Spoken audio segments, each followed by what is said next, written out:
Hello, I'm Dr. Ray. I'm Erica Angelo. We have a really, really good question. This is one, you're a coach, I'm a coach, but this particular subject can trigger my shit every time. This is a hard one, so we're going to dive into this. We're going to tackle it. So the question is, what do I do when my partner shuts down when I'm just being vulnerable and expressing myself? What do I do? There's a different response for both men and women, but we're finding out that this is happening, with both people or both sexes. So, if a person doesn't have experience listening to information in an open way from curiosity, anytime you present to him or her, I want to talk about something. Hey, did you hear about this or anything? Their nervous system might shut down. Also in that, if they grew up as a child to where all they saw was conflict, they never saw their parents get into some type of resolution, and then in that they left the room and here this child's thinking like, what am I to do?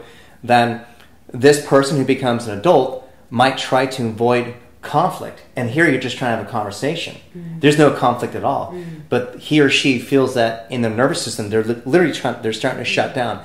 And I know that those who are watching this who feel uncomfortable with deeper conversations, or you find yourself when you say your girlfriend's just sharing her emotions and you find yourself getting angry or something, there's a possible chance that your nervous system is being stimulated, but not in a way that is open and curious and coming from love. Yeah.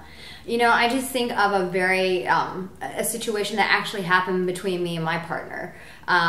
Essentially, when a person shuts down, what gets cut off? It's connection. You're not connecting anymore. It's now me against you, and you're like fighting like this.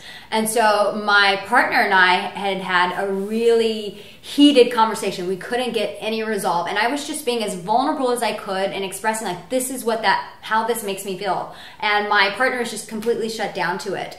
And we just had to take a time out in that moment. And I had to step back and go, what's going on here? Because my partner really loves me. So why is he shutting down here? And I stood back and I said, wait a minute, my partner is just trying to do this. And I saw my partner's heart in that. And so for me, the most important thing was, even though he was shut down, it was to get connection back. And so I said, hey, listen, we're both really upset, but I see your heart in this. I see you. And if breaking those walls down can always happen when we take the time to see the other person. And when I saw him, I was like, listen, I see your heart in this. You're just trying to do this, and I get that. But this isn't the way that we need to resolve this.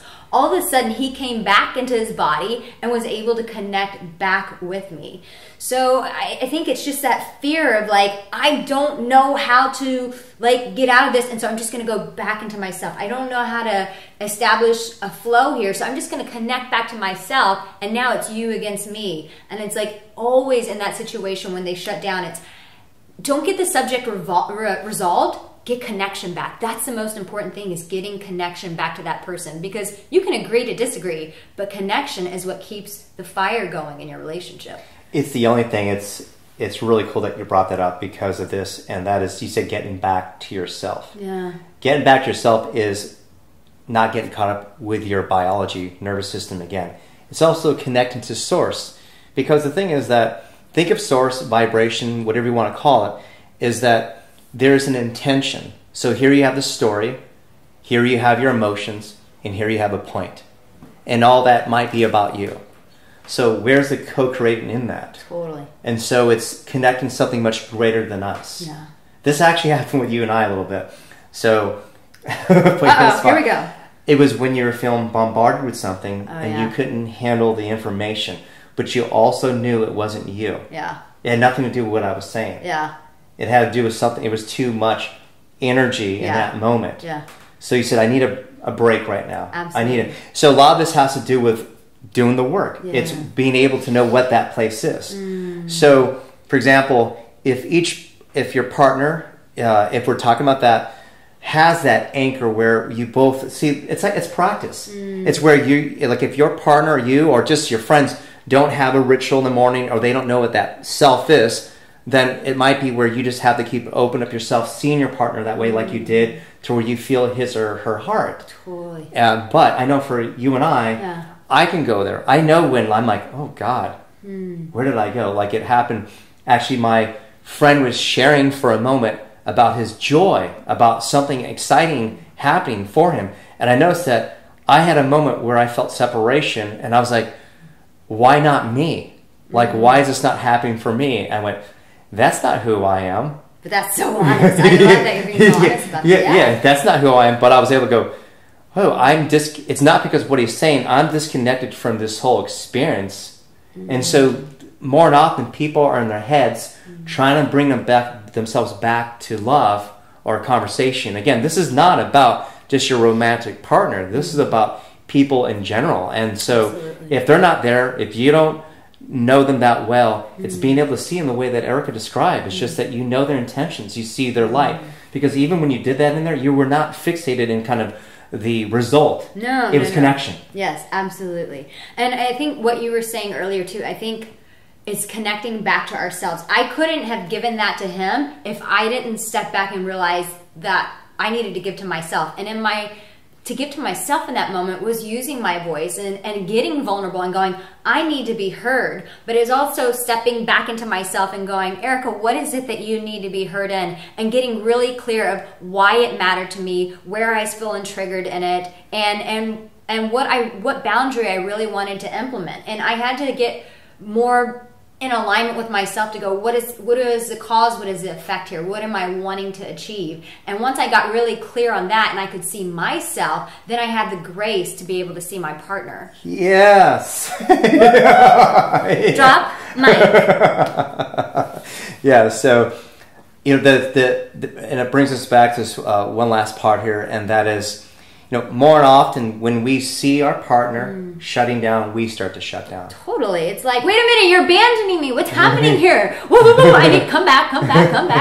Yeah. And then it's so you both are. It's basically you might see your partner going into this dark cave, and then because you take it personally, because you are not stepping back in yourself, you're in there too. So it's like two people in this dark cave, and you can't get out. So it's the self work. It's being able to know who you are beyond your emotions, knowing who you are beyond this conversation, knowing who you are beyond the results. Because even what she just said, Erica said, was this: it took me to get back to myself to see him. Yeah. And I want to make another point. I just want to be vulnerable with you guys. This was not always easy for me, by the way. Like, some of you may be watching this and you might feel stuck. You're like, well, that's great for you guys. You're coaches. Like, woohoo for you. But, this was not always easy for me. And I'll tell you what got me to being able to do this. I just, when I was vulnerable and it wasn't received, I would just go apeshit. Like, I want to throw something against the wall, or I just want to scream and yell and pound and and my body just got so exhausted from going through that all of my life, because that's how I expressed myself. If I was vulnerable and the other person shut down, I'm like, bitch, you are gonna hear me. The flying monkeys are released and I'm like, wait a minute, this is exhausting. I can't keep doing this to myself. And it took a lot of working with a coach. It took a lot of just connecting back to myself and going, Erica, this is not honoring to you. Like, baby girl, you have to love yourself. Say that again. It was not honoring to you. This is not honoring to you. Like, you can't treat yourself this way. You blowing up when other people shut down is wearing you out, baby girl. You can't do this. This is not a loving relationship that you're conducting with yourself. And so it was really out of a love for myself that I said, I cannot keep responding this way. Am I perfect at it? Will I still throw a cup against the wall? I sure might, but it's not for every time that someone shuts down to me. It's just like, okay, let me get back to me here. Let me get back to me. And then once I get back to me, I'll be able to find you in that.